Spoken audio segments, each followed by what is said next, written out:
పట్టణ పేదల సొంతింటి కల కలగానే మిగిలిపోయింది. గత ప్రభుత్వం హయాంలో నిర్మించిన టిట్కో ఇళ్లపై ప్రస్తుత ప్రభుత్వం తీవ్ర నిర్లక్ష్యం ప్రదర్శిస్తోంది. అద్దె జీవితాలకు సొంత గూడు కల్పించకుండా పాడుపెడుతోంది. అధికారంలోకి వచ్చి 5 సంవత్సరాలు అయినా ఆ భవనాలకు మోక్షం లభించలేదు. గత ఎన్నికలకు ముందు అనేక చోట్ల 90% పనులు పూర్తయి గృహప్రవేశాలకు ఆహ్వానం పలికిన పరిస్థితులు ఉండగా, ఇప్పుడు అంతా నీళ్లు, పిచ్చి మొక్కలు, ఊడిపోయిన తలుపులు, పగిలిపోయిన ఫ్లోరింగ్తో దర్శనమిస్తున్నాయి.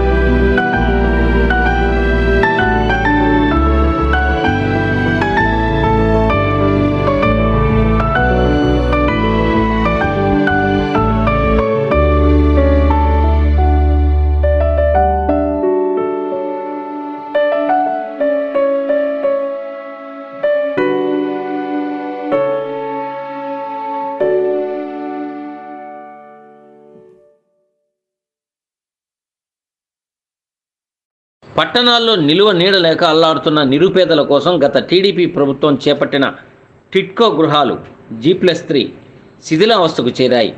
లబ్ధిదారులు చేరకుండానే కూలేందుకు సిద్ధంగా ఉన్నాయి. పట్టణ పేదలకు పక్కా ఇళ్లు నిర్మించి ఇచ్చేందుకు గత ప్రభుత్వం టిట్కో ఇళ్ల నిర్మాణాలను తలపెట్టింది. జిల్లాలోని ఒంగోలు కార్పొరేషన్తో పాటు మున్సిపాలిటీలు, నగర పంచాయతీల్లో పలు చోట్ల పనులను ప్రారంభించింది. వాటిలో చాలా చోట్ల 90% పైన పనులను పూర్తి చేసింది. ఇక గృహప్రవేశాలే తరువాయి అనుకుంటున్న తరుణంలో ఎన్నికలు వచ్చాయి. అనంతరం అధికారంలోకి వచ్చిన ప్రభుత్వం అడ్డంకులు వేసింది. పనులను అర్ధంతరంగా నిలిపివేసింది. మొదటి దశలో ఒంగోలు నగర సమీపంలోని చింతల వద్ద ఉన్న సముదాయంలో నిర్మాణం పూర్తయిన గృహాలు దిష్టిబొమ్మల్లా దర్శనమిస్తున్నాయి. ఆవరణంతా అడవిని తలపిస్తోంది.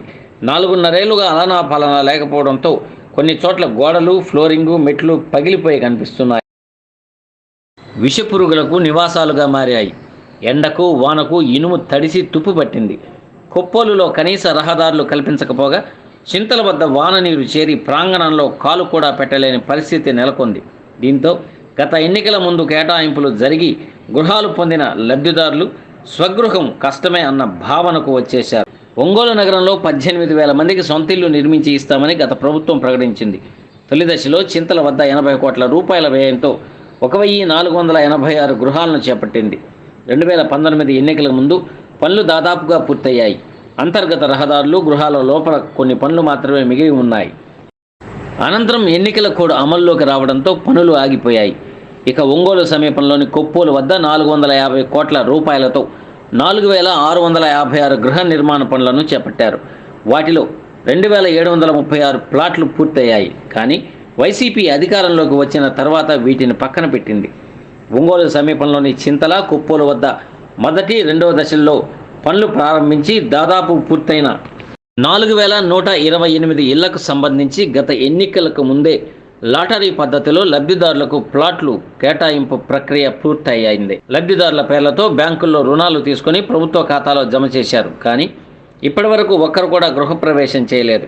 కానీ బ్యాంకుల నుండి నెలవారీ వాయిదాలు చెల్లించాలని లబ్ధిదారులకు నోటీసులు వస్తున్నాయి. దీంతో వారు దిక్కు తోచని పరిస్థితిని ఎదుర్కొంటున్నారు. అటు ఇల్లు దక్కక, ఇటు అప్పులు చేసి మరీ కట్టిన డబ్బులు తిరిగి రాక లబ్ధిదారులు ఇబ్బందులకు గురి అవుతున్నారు. మరి రానున్న రాష్ట్ర ప్రభుత్వం పట్టణ పేదల సొంతింటి కల నెరవేర్చేందుకు ఎటువంటి చర్యలు తీసుకుంటుందో వేచి చూడవలసిందే మరి.